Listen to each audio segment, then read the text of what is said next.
Hey guys, hope you're well. And in this video, I want to talk about how to make yourself feel loved.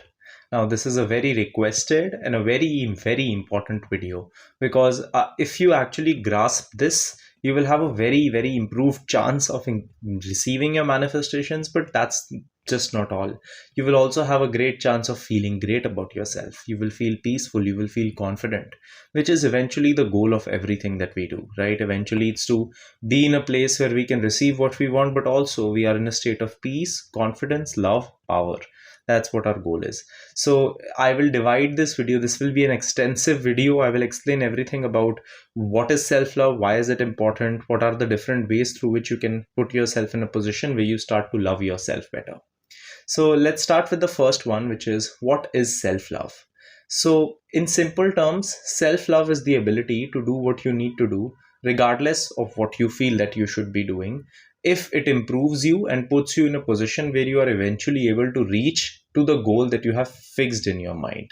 Self-love means the ability to put yourself first and the ability to love yourself the way that you expect other people to love you. Now, why is self-love so important, and why is it that for you to receive your manifestations faster, self-love is needed? So you have to understand that the whole concept of manifestation works with the premise that everything around you reflects you. And your relationship with yourself is a very important relationship that you will have.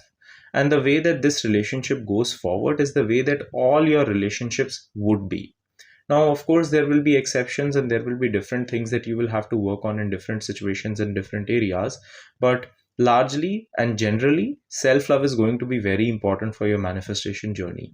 And you must have heard a lot of people that you need to love yourself in order for you to receive what you want. Because once the whole concept as a whole works with this assumption that if you are living in the end result of something, it makes it easier for you to receive it. And that is the prerequisite that you have to receive what you want, to eventually manifest it in your life. Work that you do towards yourself eventually puts you in a place where you start to get into that state more.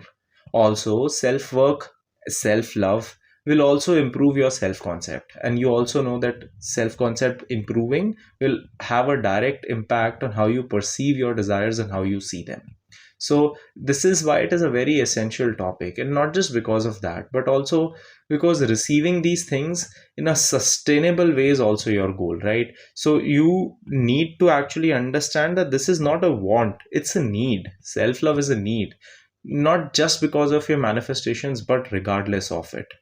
Now, what are the ways through which you can start to love yourself? Because I know that all of you must have heard this term before, but you don't know the actionable steps that you can take starting tomorrow.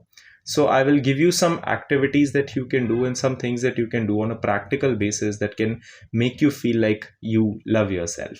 So first, let's start by understanding it in terms of your actions, mindset, and boundaries. So self-love is not always easy. A lot of times it's just tedious because you are forced to do some things that you sometimes don't want to do. This includes putting up boundaries, creating situations where you are stopping yourself from doing actions which are not really helpful for you. Take a piece of paper and write down who you want to be. Now, this is an activity that I give a lot of times, but this just gives you a lot of direction. Don't write down what you want. Don't write down what your manifestations are. Write down who you want to be, the character, the version of you who has those things, rather than writing those things, right? This will be very essential because we will be able to distinguish and make it about us. So write down who you want to be.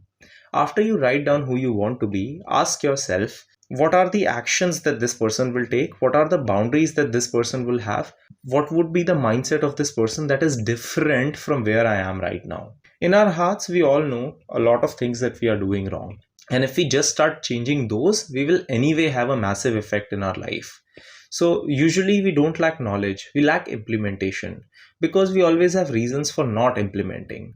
Maybe some fear is convincing us otherwise. Maybe our past is coming up and telling us that if we actually take a stand for ourselves, we won't get what we want. Or maybe there is some conditioning that we have developed in our time on this planet that is telling us to actually not change ourselves, because not changing ourselves in a subtle way is just convenient, because we can keep living the same life which is safe. But if we actually change ourselves, then we have to go into vulnerability, which is very fearful to do. It requires courage. That's why it reaps benefits. So something, when you put your action of courage forward, it reaps benefits. Take different areas of your life. So if for this video, let's talk about the relationship aspect of it. I want you to genuinely, without any judgment towards yourself, just for the sake of introspection, write down what are the actions that you take in your current love situations. It can be your specific person. If you're just manifesting love in general, it can be love in general. What are the current actions that you can take on a specific level which are actually very self sabotaging and which just put you in a place which just goes opposite to self love? Maybe it can be stalking someone. Maybe it can be consistently complaining about them. Maybe it can be in a situation where you are accepting some breadcrumb from someone just because you're afraid to take a stand for yourself, because you're afraid that this person will take away the small things that they give me, and because of which you never go for more because you're happy with the lesser that they give you, but you still complain you want more. Maybe it can be that. Write down all these things. It can be a boundary, it can be an action. I have just given you examples. After you write these things down, on a slow and steady basis, pick one action and start to change it step by step. And it starts with the actions and the mindset, because you can keep focusing on your mindset forever. You must have tried affirming for a long time, and you will see that a lot of people keep on affirming, but it doesn't change for them because their actions don't change accordingly. If you are saying that I'm loved, but then your specific person comes and offers you the same breadcrumb and you're still willingly accepting it, even though you're complaining about it, you're still accepting it, then your words at that moment don't mean much. They are just words because your actions are not aligned to it. You're not embodying that in your life, because of which you saying something in itself doesn't matter. Writing these things down will actually give you a game plan, because now you will have actionable steps that you can take to change them. Now, this does not mean that they will be easy to take. They will be very, very difficult actions to take, because the way that we have been living now is something that we have been doing for a long time. And these new actions require a lot of courage. The thing about this is that unconsciously we actually allow ourselves to sabotage our life. A big reason being because we feel safe in it, because no matter how unhappy it makes us, it still has kept us alive over a period of years. And because of which we take our bet towards this, because if we hope for a better future and we put ourselves in a vulnerable position and we change our actions and then it doesn't work out, then it hurts a lot. But if we just keep taking the same actions, unconsciously we know it's not going to work out. So at least when it doesn't work out, we won't feel that much pain, because it would be somewhere expected. That is what we are trying to avoid. And this would be the first step that you can start taking towards your self-love journey. And honestly, if you stop the video now, you don't watch anything after this in itself will have massive effects in your life. The second one, ask yourself, where am I going after things just because of my attachment? This I will explain with the help of an example. So I had a client, right? Let's call her Joe. So Joe was someone who was into a business and he wanted to make this business work. Now he had spent 3 years in this business and he had spent a lot of time, effort, money, feelings, whatever it is in it. And it had gotten to a level where after 2 years or something, Joe had stopped wanting to make this business work anyhow. He was just not interested in the work. He just didn't want to do it and he was just not happy with it. But the reason Joe consistently kept going after this is because to a degree he felt that I have spent so much time into this. And because he felt I have spent so much time into this, if it doesn't turn into something, I will feel like all this time has been wasted.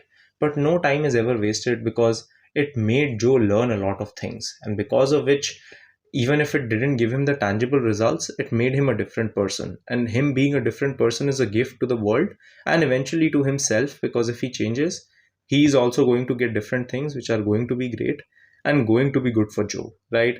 But Joe, regardless of knowing this, still keeps going after this business and trying to make it work, just so he can justify to himself why all this time that he spent towards this was for a reason and was not wasted. Now, in this particular instance, Joe is actually committing an act of lack of self-love, because he's choosing to go after a situation knowingly that it's not something that is for his own benefit. In this particular instance, even though he has worked on himself, he has been able to identify that he's doing it. But stopping is something that will still remain a choice, which he will have to take. Allowing yourself to let go of the attachment that you have developed towards these things on a slow and steady basis is a very important thing for you to be able to get out of these situations better. Coming to the last part, which is very important and something which is a very subtle thing, but once you start doing it, it has massive effects in your life. Conduct yourself as if you are someone that you are responsible to take care of. This is a statement that I read in Dr. Jordan Peterson's book 12 Rules of Success. And I think this was the second rule where he said, take care of yourself as someone you're responsible to take care of. Do you think as a whole I meet a lot of people? Not really. I meet a few people, but that's all.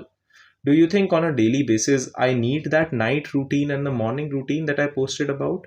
Do you think I need to always dress sharply and keep myself groomed and everything? No, some days I can get away with it. There is nothing wrong with that. But the reason that I do these small things, because they are actually not small, because these things have a cumulative effect. Because once I start conducting myself in a way as if I'm the most important person in the world, it made me feel the most important person in the world. And it made me feel like the things that I want are also going to treat me that way. It just started raining. It's a very beautiful weather, and this video is just for the perfect time because I was very excited for it. But yeah, coming to the point again, it's something that once I start doing, these small things have a great effect. So these small actions, start by implementing those first if you want to. These can include cleaning your shoes, planning your day in advance, waking up, having a small skincare routine, grooming yourself properly, because these small things have massive effect in your life. It's just that they reinforce the identity of someone who's a winner and who loves themselves, which is how the world starts reflecting back to you. So I hope this video helps. In the next video, I'm going to come with a success story, so you guys will love it, and I will see you guys then. Thanks for watching. Subscribe and share if you like the video. The link for my one-on-one coaching, my self-help courses, and my free newsletter are in the description box below.